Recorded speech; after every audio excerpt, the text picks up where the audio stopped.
Rizal had to leave the Philippines because he had already been a marked man for the friars. He left the country for his own good on February 3, 1888. On board the steamer Severo, Rizal left Manila for Hong Kong. He arrived in the British colony on February 8, 1888. While in Hong Kong, Rizal took time to inform Blumentritt of what had happened to him during his 6-month stay in his hometown in his letter dated February 16, 1888. At last I can write freely. At last I can express my thoughts without fear of censorship from the chief. They forced me to leave my country. Half sick, I left the house.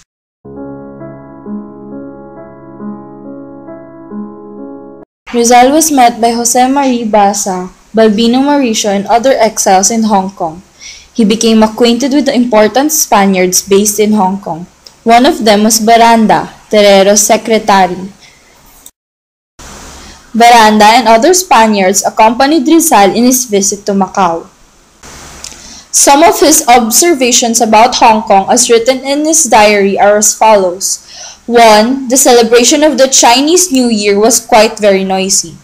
2. Chinese theaters were usually animated due to the different percussion instruments used by the participants. 3. The laureate party wherein the guests were served a variety of dishes shows lavishness and hospitality among the Chinese.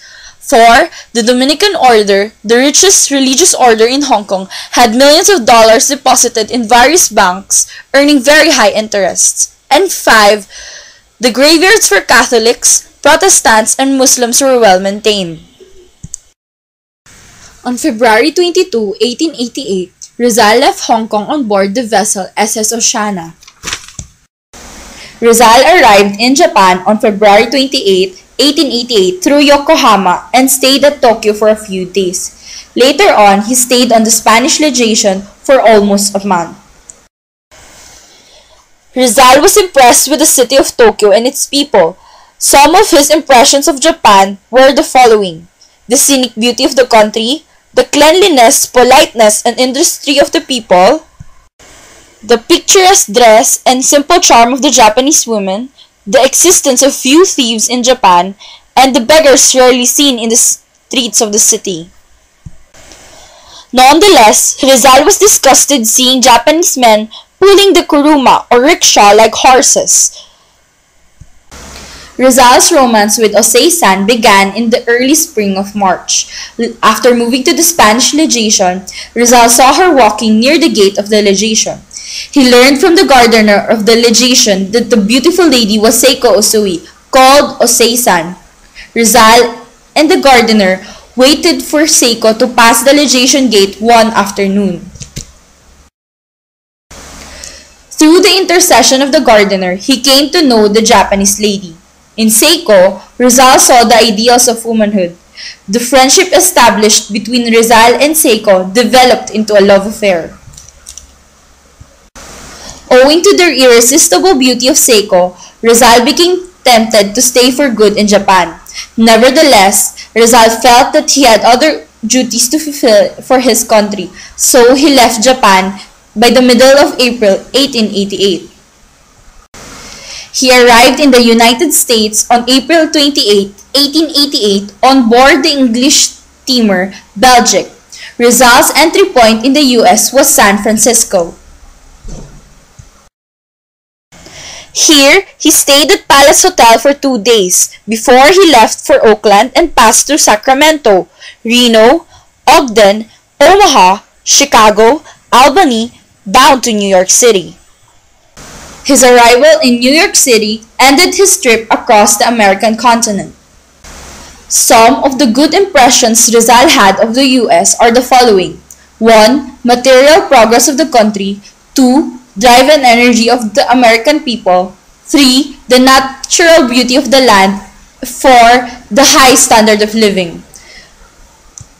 Rizal also had negative impressions of the U.S. His negative impressions are as follows: non-existence of true civil liberty, the existence of racial prejudice, and the valuing of money over human life.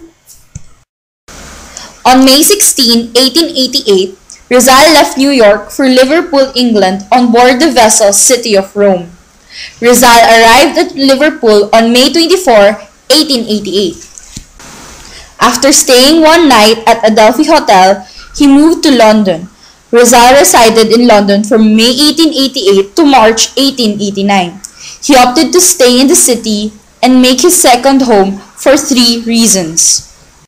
1. To improve his knowledge of the English language. 2. To study and annotate Morga's Suceso de la Isla Filipina. And 3. To carry on his fight against Spanish tyranny safely. Upon arriving in London on May 25, 1888, he stayed as a guest at the residence of Dr. Antonio Maria Regidor, a practicing lawyer in London, and an exile of 1872. Later, he lived as a boarder of the Beckett family at number 37 Chalcot Crescent, Primrose Hill. Rizal eventually became acquainted with Dr. Reynold Rost, the librarian of the Ministry of Foreign Affairs, who recommended Rizal to be allowed to undertake research at the British Museum. As a result of the recommendation, Rizal was able to spend time reading Morga's Suceso de la Isla Filipinas. Rizal became attracted to Gertrude Beckett. Rizal falling in love with Seiko, then with Gertrude, seems to imply that he was not desperately in love with Leonor Rivera. However, he suppressed his emotions for Gertrude when he learned that she was falling in love with him. Morga's Successes of Historical Events of the Philippine Islands was published in Mexico in 1605 to provide European readers information about the Philippines. There were basically three purposes for Rizal's annotation of the Successos. 1. To awaken the consciousness of the Filipinos of their glorious or dignified ways of the past.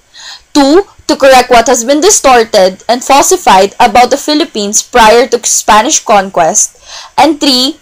To prove that the Filipinos were civilized even before the coming of the Spaniards. Rizal spent 4 months for research and writing and 1 year to have his manuscript printed. With the new edition of Morga's Successos, Rizal was able to produce the first history book of the Philippines, written for the Filipinos. While Rizal was very much preoccupied with his annotation of Morga's Successos, he learned of the plan of the Filipino expatriates in Barcelona to establish a patriotic society that shall work for reforms from the Spanish government. This organization, Asociación La Solidaridad, was formally established on December 31, 1888. The officers of this patriotic society were the following: Galiciano Apacible, Graciano Lopez Jaina, Manuel Santamaria, Mariano Ponce, and Jose Maria Panganiban. On February 15, 1889, Rizal was also informed about the founding of the organ of the propaganda movement by Graciano Lopez Jaina. This came to be called La Solidaridad. The aims of this fortnightly organ of the Philippine opinion were the following: